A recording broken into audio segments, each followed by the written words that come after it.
오늘은 추수감사 주일입니다. 저희 교회가 지키는 절기 중에 굉장히 큰 절기고요. 우리 교회는 아니지만 다른 교회들은 나름 그 감사의 표현으로, 우리 교회는 이 장소가 협소해서 앞에 진열 안 하고 뒤에 이렇게 스스로 우리 자발적으로 가져오신 것들 나눠드리려고 뒤에 놔뒀지만, 많은 교회들, 우리 한국교회 전통은 많은 것들을 준비해다가 앞에다 막 이렇게 쌓아놓고 곡식, 과일 뭐 이런 것들을 쌓아놓고 그렇게 예배 드리는 그런 습관이 있습니다.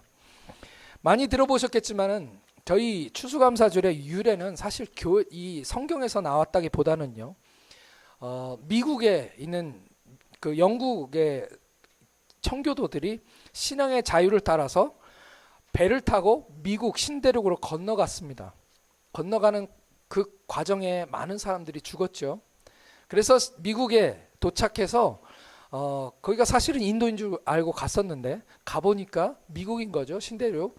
그래서 거기에 가서 정착하면서 한 해를 지냈습니다. 한 해에 아무것도 없이, 먹을 것도 없이 이제 곡식을 심어야 그래야 자라나잖아요.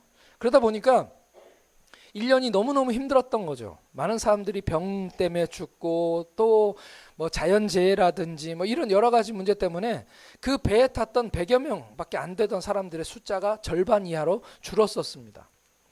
그렇지만 1년 동안 열심히 그 거친 광야를 개발하고 거기다 곡식을 심고 해서 1년 동안 열심히 해가지고, 그래서 첫 번째 추수를 감사 예배로 드렸던 것이 유래가 되어서 지금 교회는, 제가 한국 교회뿐만 아니라 많은 교회들은 이 추수감사 예배를 드리고 있습니다. 저는 추수감사 주일 설교를 이미 2주 전에 했습니다. 왜냐하면 이 추수감사 주일은 온전히 감사하는 마음으로 하나님께 예배드리는 그 예배여야 되기 때문이죠.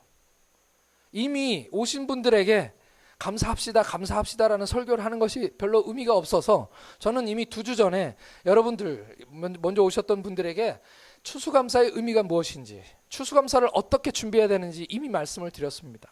혹시 많이들 기억나시겠지만 감사는 어디서 나온다고 제가 말씀드렸죠? 진정한 감사는 어디에서 나올까요? 진정한 감사는 제가 말씀드린 대로 은혜에서 나옵니다. 은혜. 내 마음속에 감사할 일이 있으면 누군가가 나에게 은혜를 베풀어야 그 은혜에 감사하는 마음이 생기게 되겠죠. 저희들은 아이들에게 가르칩니다. 뭐 누가 어른이 와서 뭐 돈을 주면 감사해야지, 땡큐, 다니밭 이렇게 얘기하라고 가르칩니다. 근데 아이들은 습관적으로 그것을 하게 되죠. 습관이 되면 감사하게 됩니다. 하지만 마음에서 우러나오는 감사, 진정한 감사는 사실은 고맙다, 감사하다 라는 것을 느껴야지만 감사할 수 있게 되는 것입니다. 그래서 제가 감사는 은혜에서 나온다고 말씀드렸고요. 오늘은 저희들이 일부러 찬양을 길게 하고 많이 했습니다. 왜냐하면 오늘은 감사 예배잖아요. 감사하니까 설교를 길게 하는 것보다, 설교를 길게 듣는 것보다 찬양을 많이 하면 좋겠다 해서 오늘은 찬양을 막 힘차게 신나게 많이 불렀었습니다. 우리 설교 끝나고 나면 또 찬양할 건데요. 여러분은 감사하면, 누군가가 은혜를 베풀어서 감사하면 여러분들은 뭘 합니까? 네. 감사하다는 인사를 하게 되겠죠. 그게 우리 인간이 할 수 있는 최선입니다. 저는 여러분들이, 하나님이 여러분들에게 주시는 은혜들을 깨달았으면 좋겠습니다. 할렐루야. 그 은혜가 우리에게 가득 차면 감사가 넘치고요. 그 감사가 넘치면 어떻게 됩니까? 기쁨이 넘치겠죠. 그렇죠? 기쁨이 넘치게 됩니다. 기쁨이 넘치면 하나님께 어떻게 하게 될까요? 찬양을 하게 됩니다. 할렐루야. 네, 찬양입니다. 그러니까 이것은 그냥 공식이에요. 공식. 은혜가 느껴지면, 하나님이 우리에게 베푸셨던 은혜를 기억하게 되면 감사하게 되어 있고, 감사하면 마음이 기뻐지게 되면 어떻게 한다고요? 하나님께 찬송을 올려드리게 되는 것이죠. 아이들은 어떻습니까? 기분 좋으면 잠 잘 자고 일어나서 맛있는 거 딱 먹고 나면 애들이 세상에 그거보다 좋은 게 없죠. 기뻐집니다. 그러면 애들도 그 영혼 속에서 뭐가 나오냐면 노래가 나옵니다. 우리가 아이들에게 노래를 가르쳐서 아이들이 노래하는 게 아니죠. 그냥 우리의 노래는 영혼 속에 있습니다. 세상 노래도, 그죠? 세상 노래도 사실은 사람이 본능적으로 부르게 됩니다. 어떤 노래들은 굉장히 마음 깊은 곳에서 나옵니다. 그죠? 그런 노래를 들으면 감동의 눈물을 흘리게 되기도 하고요. 그냥 세상 노래도 그렇습니다. 그런데 우리가 부르는 찬양, 하나님께 드리는 찬양은 마음속에서 나오는 것도 아니고요. 더 깊은 곳에 들어있는 우리의 영혼에서 나오는 겁니다. 할렐루야. 하나님이 우리를 그렇게 지으셨습니다. 그래서 은혜를 경험하고 감사가 느껴지면 하나님께 찬송을 하게 된다는 그런 말입니다. 그래서 그리스도인의 삶은 찬양으로 가득 넘치는 것입니다. 그래서 우리는 찬양 부릅니다. 저는 좀 달란트가 있어가지고요. 제가 어떤 달란트가 있냐면 한 번 들은 노래는 잘 안 잊어버리고 노래도 금방 기억하는 그런 편이에요. 그래서 저는 어릴 때 우리 아버지가 불렀던 옛날 뽕짝이라고 부르는 트로트 이런 노래도 가사를 이상하게 제가 다 기억합니다. 세상 괜찮아요, 아기들 돌아다녀도. 네, 세상 노래도 그렇습니다. 다 기억하는데요. 그것들은 그냥 우리의 마음에서 나오는 거지 우리의 영혼에서 나오는 것은 아니라는 것이죠. 오늘 말씀은 감사함으로 그 문에 들어가서 찬송함으로 그 궁정에 들어가서 그에게 감사하며 그 이름을 송축할지어다 라고 얘기하고 있습니다. 이 말이 무슨 말일까요? 우리 말씀 한 번만 떼어주세요. 감사하며 그 문에 들어가고 찬송함으로 그 궁정에 들어가서 그에게 감사하며 그의 이름을 송축할지어다. 이게 무슨 뜻일까요? 감사하면서 왜 문에 들어갈까요? 찬송하면서 왜 궁정에 들어갈까요? 네, 왜 들어갈까요? 이것은 이스라엘 사람들의 이야기입니다. 이스라엘 사람들이 왜 구약의 사람들이 감사함으로 문에 들어가고 찬송함으로 궁정에 들어갔을까요?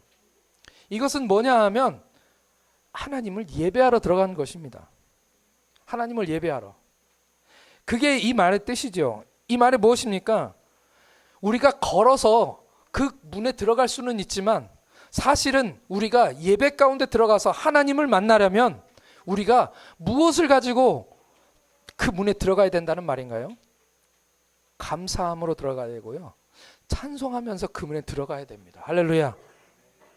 매 주일마다 교회에 옵니다. 우리가 교회에 와서 예배를 드리는데요. 괜찮아요. 안 나가도 돼요. 안 나가도 돼요. 괜찮아요. 괜찮아요.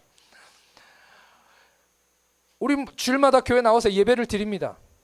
어떤 사람들은 그냥 습관적으로 나와서 예배를 드리죠.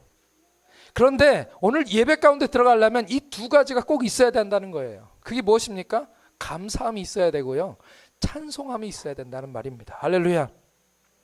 하나님을 만나려면 이 두 가지가 시작입니다. 문을 연다라는 건 뭡니까? 여러분들이 오늘 교회에 오셔서 문 열고 들어오셨죠. 문 열고 들어왔습니다. 그것은 시작이라는 뜻입니다. 찬송함이 없고 감사함이 없으면 문을 못 연다는 뜻이죠.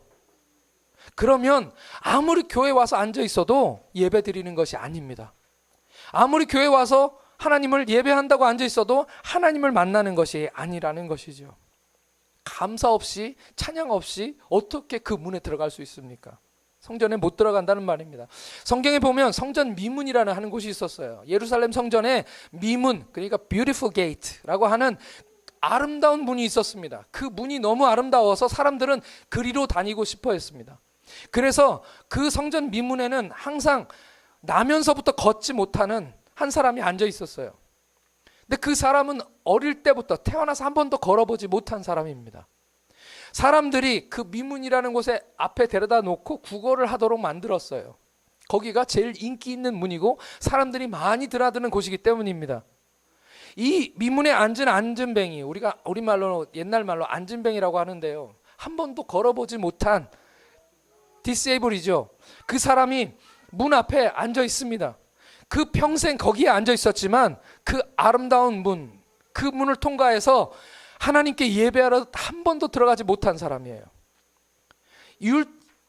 이 유대교의 율법에는 그렇게 몸이 아픈 사람은 하나님이 저주를 내려서 그렇다라고 그들이 믿고 있었습니다. 저주받은 사람은 성전에 들어가서 예배를 드릴 수가 없었어요. 그 사람들이 그렇게 정해놓은 것입니다. 그 사람은 자기 스스로 나는 불완전한 사람이야, 나는 저주받은 사람이야 하면서 그 문 앞에 앉아서 한 번도 그 성전 안에 들어가서 예배를 못했습니다. 그런데 오순절날 성령이 임하셨습니다. 베드로와 요한이 성령의 충만함을 받고 그가 기도하러 똑같이 유대인의 성전으로 예배드리러 하나님을 만나러 들어가는데 그 문 앞에 있는 그 한 번도 걸어보지 못한 그 사람을 만난 거죠. 당연히 그 거지는 물어봅니다. 돈 좀 주세요. 뭔가 얻을 것이 있을까 싶어서 그 앞에서 물어보는 거죠. 구걸을 합니다. 근데 베드로와 요한이 뭐라고 그랬냐면, 우리가 다 알죠. 은과 금은 내게 없지만 내게 있는 것으로 내게 주노니, 곧 나사렛 예수의 이름. 그것이 그들 안에 있었던 것입니다. 은도 없고 금도 없고 돈도 없지만 난 돈 없으니까 못 주는데 내게 있는 걸 줄게. 그게 바로 예수 그리스도의 이름이야. 그럼 어떻게 되었습니까? 나사렛 예수의 이름으로 일어나 걸으라. 한 번도 그 인생의 다리를 써본 적이 없던 사람의 다리에 힘이 들어가기 시작하고 그 자리에서 자기가 일어나 볼 의지도 한 번도 없었지만 그는 일어났습니다.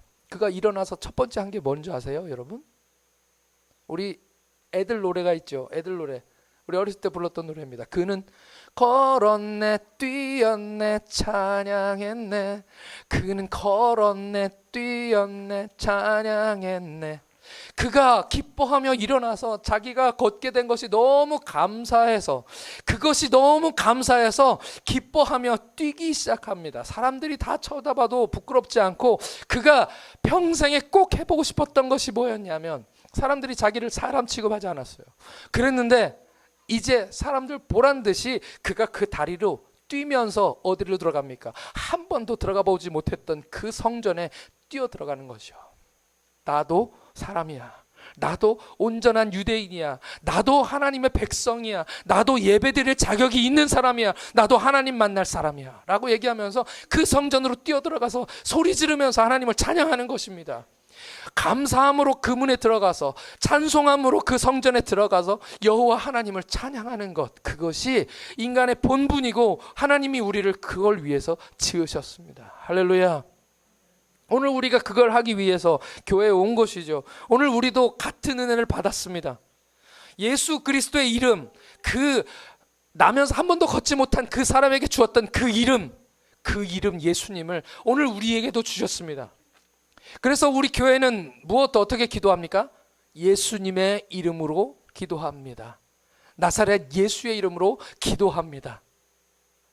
때라나암세 만하자. 예수 그리스도의 이름으로 기도합니다.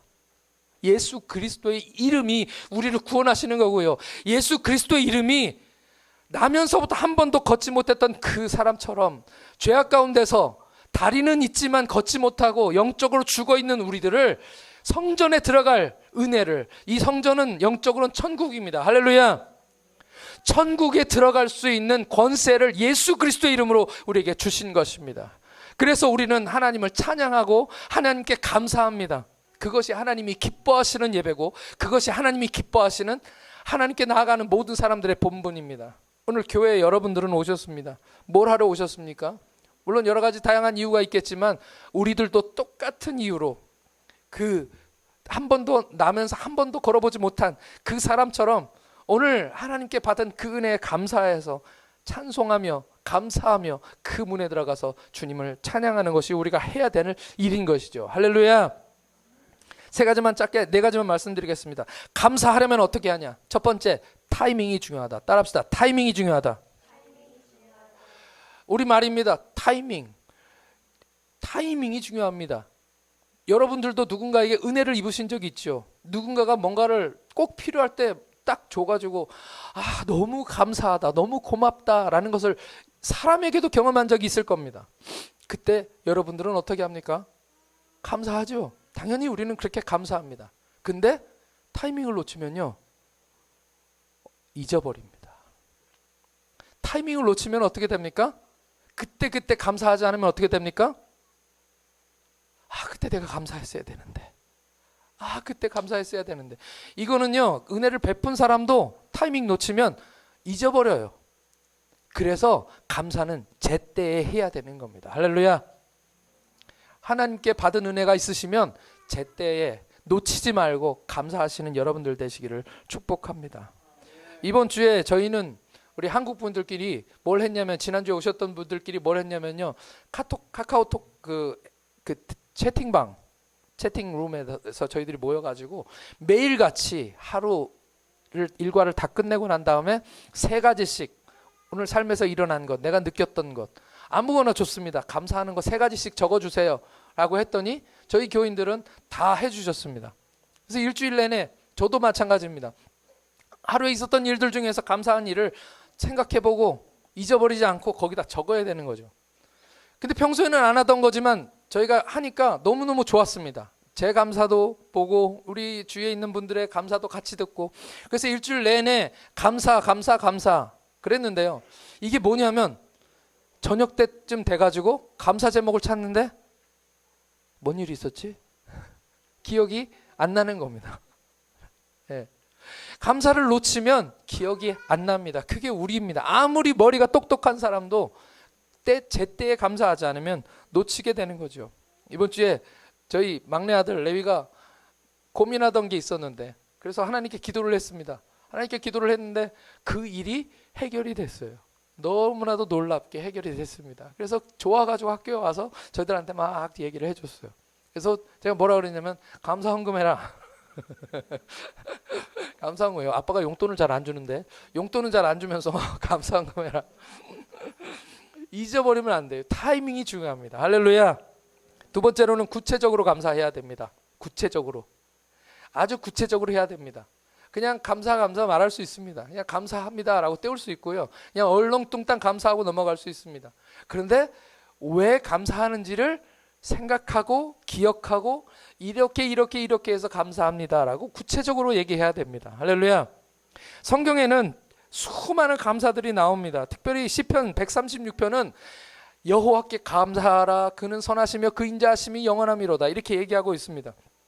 근데 거기를 보니까 26절까지 있는데요, 그 26절에 계속 반복이에요. 감사하라, 인자하심이 영원함이로다. 감사하라, 인자하심이 영원함이로다. 똑같은 말을 계속 반복합니다. 왜 반복할까요? 반복하는데 다 한 절 한 절에 이유가 달려 있습니다. 홀로 큰 기이한 일을 행하신 것을 감사하라. 지혜로 하늘을 지으신 것을 감사하라. 땅을 물 위에 펴신 것을 감사하라. 큰 빛들을 지으신 것에 감사하라. 해로 낮을 주관하게 하신 것에 감사하라. 애굽의 장자들을 치신 것을 감사하라. 우리의 대적에게서 우리를 건지신 것을 감사하라. 모든 육체에게 먹을 것을 주신 이에게 감사하라. 하늘의 하나님께 감사하라. 그 인자하심이 영원함이로다. 하나님께 감사하는데 그 이유들을 하나하나 달아놓은 것입니다. 생각해보면 감사할 게 너무 많습니다. 나를 위해서, 날 위하여 십자가에 중한 고통 받으사 대신 죽은 주 예수의 사랑하신 은혜요. 나를 위하여 예수님이 내 죄 때문에 십자가 달려 죽으신 것, 그것을 생각하면 감사할 수밖에 없는 것이죠. 그래서 찬양에서 뭐라고 얘기합니까? Bless the Lord, oh my soul, oh my soul. 10,000 reasons for my heart to find. 10,000가지 이유를, 찬양할 수밖에 없는 10,000가지 이유를 내 마음속에서 찾았습니다 라고 그렇게 고백하고 있는 것이죠. 여러분은 하나님께 감사해야 될 이유가 뭡니까? 그 이유를 찾아서 감사하시는 여러분들 되시기를 축복합니다. 세 번째로는 당연한 얘기인데요, 따라합시다. 진심으로 하자. 진심으로 하자. 네, 습관적으로 하면 안 됩니다. 그냥 인사치레로 감사할 수 있습니다. 우리 한국 사람들이 그런 거 많이 하는 것 같아요. 감사를 잘하기는 너무 잘하는데 배워서 하는 거기 때문에 인사치레가 많습니다. 사실은 감사한 마음이 없는데도 그냥 아우 감사합니다 이렇게 잘하는 거죠. 받는 사람도 사실은 진짜 감사하지 않는 거 알고 있습니다. 이번 주에 저희가 무료 커피 나눔을 금요일 날 했습니다. 금요일 날 무료 커피 나눔을 하는데 저는 목사니까요. 사람들이 와서 이렇게 공짜로 받아가면 제가 좋죠. 그래서 사람들에게 제가 뭐라고 하고 있냐면 사람들에게 공짜 커피를 받아가시는 분들에게 돈도 안 내고 커피를, 저희 커피가 되게 맛있거든요. 커피를 그냥 공짜로 받아가는 분들에게 제가 계속해서 아유 고맙습니다, 감사합니다 인사하고 있는 거예요. 네. 그 생각해 보니까 되게 웃긴 거죠. 네? 그분들이 사실 나한테 감사해야 되는데 제가 감사하고 있는 겁니다. 이게 거짓말이라는 건 아닙니다. 저는 뭐 진심이에요. 왜냐하면 그렇게라도 한 잔이라도 받아가시면서 우리 교회를 기억하시고 또 하나님이 우리에게 베푸셨던 은혜들을 그분들이 느끼셨으면 좋겠다. 근데 그런 마음으로 안 받아가시는 분들도 많은데 받아가시니까 감사한 거죠. 감사합니다. 하지만 여러분들이 식당에 가시거나 밥 드시고 나오실 때 주인들이 할 때 감사합니다 인사하잖아요. 진심이 아닐 때가 많습니다. 그러나 오늘 우리가 하나님께 드리는 감사는 진심이어야 합니다. 할렐루야. 네. 그래서 하나님께서 상한 것 저는 것 드리지 말라 하시는 것입니다. 예. 성경에서는 부족한 걸로 드리지 마라. 이건 마음이다. 마음으로 하나님께 감사해야 된다라고 얘기하고 있는 것입니다. 정말 감사하다. 너무 감사하다. 그래서 하나님께 감사의 제사를 올려드릴 때 하나님이 기뻐 받으시는 줄 믿습니다. 마지막입니다. 따라합시다. 말로만 하지 말자. 말로만 하지 말자. 네. 우리 한국 사람들이 말로만 할 때가 참 많습니다. 저는 여러분들이 오해하지 않기를 바랍니다. 제가 교회에서 헌금 많이 거두려고 이런 얘기를 하는 것이 아닙니다.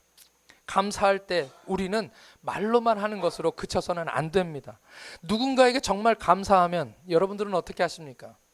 저에게는 은혜 베푸신 분들이 너무 많습니다. 정말 생각해보면 왜 이렇게까지 나에게 잘해주시나 싶은 분들이 제 삶에는 참 많이 있습니다. 그런 분들에게 고마울 때는 저희들이 명절 때나 자주 찾아뵙지 못하지만 찾아가서 그냥 빈손으로 갑니까 우리가? 저희는 그렇게 하지 않습니다. 뭘 해도 우리가 없지만 우리가 가진 것이 많지 않지만 뭘 해도 그냥 귤 몇 개라도 사가지고 들고 가는 것이죠. 그것이 마음입니다. 그 물건 자체가 막 너무 좋은 것이어서 받는 분들이 그것 때문에 행복하라고 그렇게 하는 것이 아닙니다. 그거를 드리면서도 뭐라고 얘기합니까 우리가? 제 마음은 뭐예요? 제 마음은 죄송합니다. 이것밖에 내가 드리지 못해서 죄송합니다. 내게 베푸셨던 은혜, 그 은혜는 이런 걸로는 갚을 수 없는 것인데 내가 이 적은 것, 이 부족한 것을 들고 가서 드리는 것 자체가 너무 죄송합니다. 그런 마음입니다. 그런데 제가 이런 것들을 정말 아무것도 아닌 것들을 드릴 때 그분들은 그걸 받아서 좋으신 것이 아니고요. 제가 그렇게 생각하는 그 마음을 이해하고 알기 때문에 그래서 그분들도 좋으신 거죠. 우리는 그냥 말로만 감사하면 안 됩니다. 우리 하나님께 진정으로 감사하시는, 마음을 다해서 감사하시는 저와 여러분들 되시기를 축복합니다. 하나님을 사랑하는 마음, 그것이 우리가 드려야 될 참된 예배입니다. 요엘서 4장 6절에서 7절 말씀 함께 같이 읽겠습니다. 요엘서 4장 6절에서 7절입니다. 시작. 내가 무엇을 가지고 여호와 앞에 나아가며 높으신 하나님께 경배할까? 내가 번제물로 1년 된 송아지를 가지고 그 앞에 나아갈까? 여호와께서 천천의 수양이나 만만의 강물 같은 기름을 기뻐하실까? 내 허물을 위하여 내 마다들을 내 영혼의 죄로 말미암아 내 몸의 열매를 드릴까? 이게 무슨 말입니까? 좀 이게 말이 안 되는 이야기죠. 이 시편 기자, 이 요엘 선지자는 이 글을 쓰면서 정말 마음을 다해서 하나님께 감사하고 싶었습니다. 그래서 하나님께 뭘 드리면 하나님이 기뻐하실까를 마음속으로 고민한 거죠. 근데 말이 안 되는 이야기입니다. 천천의 수양, 천천이면 뭡니까? 10,000 곱하기 10,000이에요. 그러니까 얼마나 많은 순양을 하나님께 드리면 하나님 기뻐하실까? 그런 수양을 구할 수나 있겠습니까? 만만의 강수, 기름, 하나님께 드렸던, 옛날 구약에서는 기름으로 하나님께 드렸죠. 그 기름, 그냥 흘러 넘치는 강물 같은 기름으로 만약에 하나님께 드리면 하나님 기뻐하실까? 그걸 드릴 수 없으니까 지금 얘기하고 있는 것입니다. 그냥 이게 마음이죠. 뭐 더 말이 안 되는 내용이 나옵니다. 내 허물을 위하여 내 맏아들을, 여기 저희가 아들이 3명이거든요. 여기 첫 막내가 있고 둘째가 있는데 큰아들이 또 있습니다. 내 큰아들을 하나님께 제물로 드릴까? 이런 얘기를 하고 있는 겁니다.